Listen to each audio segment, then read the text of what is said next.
बिस्मिल्लाह रहमान रहीम। सारो ॾींहुं थी सागर चाहीं विथी कान्हई वांझ, कंहिं लाइ वार विछाया अथई ॼाम शोरे जी सांझ। सो ही ॼाम शोरे जी राति आहे जंहिंमें मूंसां गॾु गुलाम रसूल चांडियो साहिबु वेठल आहे, साईं हेॾां शामराज चांडियो साहिबु वेठल आहे। ऐं असां ॻाल्हि कंदे कंदे असां पंहिंजे सिंध जे क़ौमी शाइरनि ते थोरी ॻाल्हि ॿोल कईसीं पे त उन्हनि में सरकश असांजे सिंध जो तमामु वॾो मज़ाहमती ऐं क़ौमी शाइर रहियो आहे। सो सरकश जो हिकिड़ो शेर आहे त ए दिले आरज़ू गैर जो हर सितम, ए दिले आरज़ू गैर जो हर सितम, तुंहिंजे ख़ातिर सठम सिंध जो आ कसम, सिंध जो आ कसम। शामराज साईं।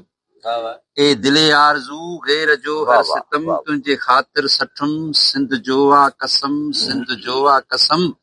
सुबुह जो 4 वॻे या उन्हीअ खां अॻे, सुबुह जो 4 वॻे या उन्हीअ खां अॻे तोसां मेलाप थिए, पिरह जो पाप थिए, सूर लड़की वॼन, तीन खड़की वॼन, को बि जिए न गम, सिंध जो आ कसम, सिंध जो आ कसम।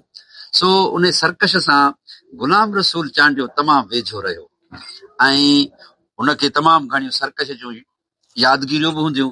सो गुलाम रसूल खे चवंदुसि त सरकश जो को सुहिणो गीत या सुहिणो गज़ल जेकॾहिं गुलाम रसूल पंहिंजे ज़बानी ॿुधाए त ॾाढी ख़ुशी थींदी असांखे।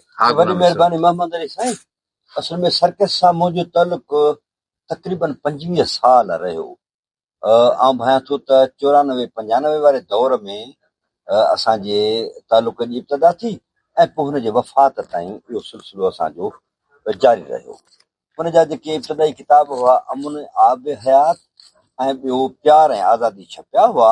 सिंधू ॻाए थी मूं छपायो हुयो, सिंधू ॻाए थी उनजो किताब मूं छपायो हुयो। त सरकस हिकिड़ो बहितरीन क़ौमी शाइर हुयो ऐं कॉम्परस शाइर हुयो।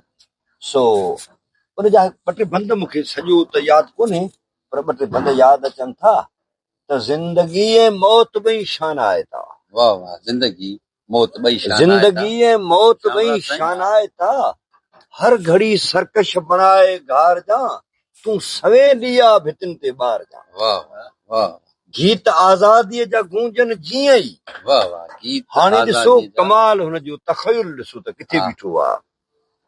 आऊं न हूंदुसि हिन दुनिया में, ऐं जॾहिं आज़ादी मिलंदी ऐं उन जा जॾहिं गीत ख़ुशीअ में ॻाइबा, गीत आज़ादीअ जा गूंजन जीअं ई, खीर जी गा घर कबर ते हार जा।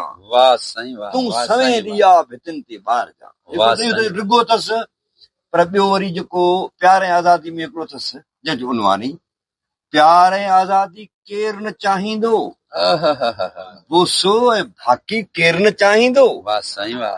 बार बि कंध भञे पंध बि ॾुराहूं, वाह साईं वाह। साथीअ साही केरु न चाहींदो, तुंहिंजा नेण बि थर जहिड़ा, तुंहिंजा नेण बि थर जहिड़ा, मौसम बरसाती केरु न चाहींदो, प्यार ऐं आज़ादी केरु न चाहींदो। छातीअ सां छाती केरु न चाहींदो, प्यार ऐं आज़ादी। सरकश